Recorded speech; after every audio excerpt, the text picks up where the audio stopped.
সময় সেরা কালেকশন বাটিকের থ্রি।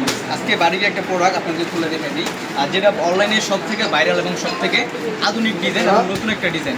এই ধরনের ডিজাইনগুলো, এই ধরনের বাটিকগুলো আপনি পেয়ে যাচ্ছেন আমাদের ইমতিয়াজ ফ্যাশন হাউসে একদম খুব রিজনেবল প্রাইসে। যারা ন্যাচারাল বাটিক কিনতে যাচ্ছেন এই ধরনের প্রোডাক্টগুলো কোনোভাবে মিস করবেন না। এগুলোর সাথে পেয়ে যাচ্ছেন পাক্কা আড়াই গজ সালোয়ার, 5 হাত নামার জন্য এক্সট্রা হাতার কাপড়। প্রতিটা প্রোডাক্ট মাশাআল্লাহ অসম্ভব সুন্দর। যারা হোলসেল প্রাইসে এই ধরনের কোটানোগুলো থ্রিগুলো নিতে চান বাটিকের মাঝে, অবশ্যই স্ক্রিনশট নেবেন, স্ক্রিনশট দিয়ে পাঠিয়ে দিন আমাদের হোয়াটসঅ্যাপ আনলিমিটেড। এগুলো কালার আছে 20 থেকে 50 টাকা। যে পিছনে যেগুলো দেখতে পাচ্ছেন এগুলো কালার কিন্তু অসংখ্য ডিজাইন আছে, অসংখ্য কালার আছে। যেই ডিজাইন যত পিস লাগে আমাদের হোয়াটসঅ্যাপ নাম্বার যোগাযোগ করতে পারেন, অথবা আমাদের শোরুম ভিজিট করেন। আমাদের শোরুমে সব ধরনের কালেকশন পাবেন। বান্টিতে যত বেশি কোয়ালিটি আছে সব ধরনের বেশি কোয়ালিটি আপনি আমার কাছে পাবেন। এই যে পার্সেলগুলো দেখতে পাচ্ছেন এগুলো কিন্তু এক দোকানদার নিছে, আপনিও চাইলে তাদের মতো দোকানে এসে প্রোডাক্ট নিতে পারেন, অথবা অনলাইনে অর্ডার করতে পারেন। আমাদের হোয়াটসঅ্যাপ নাম্বার সারা বাংলাদেশে কিন্তু প্রোডাক্টগুলো পাঠাচ্ছি কুরিয়ার মাধ্যমে। যেগুলো সবগুলো হোম ডেলিভারি প্লাস সুন্দর কুরিয়ার সার্ভিসে আমরা প্রোডাক্টগুলো পাঠাবো। যারা হোলসেলে নিতে চাচ্ছেন আমাদের হোয়াটসঅ্যাপ নাম্বার, স্ক্রিন নাম্বার যোগাযোগ করে প্রোডাক্ট অর্ডার করে দেবেন এখনই, আর দেরি না করে।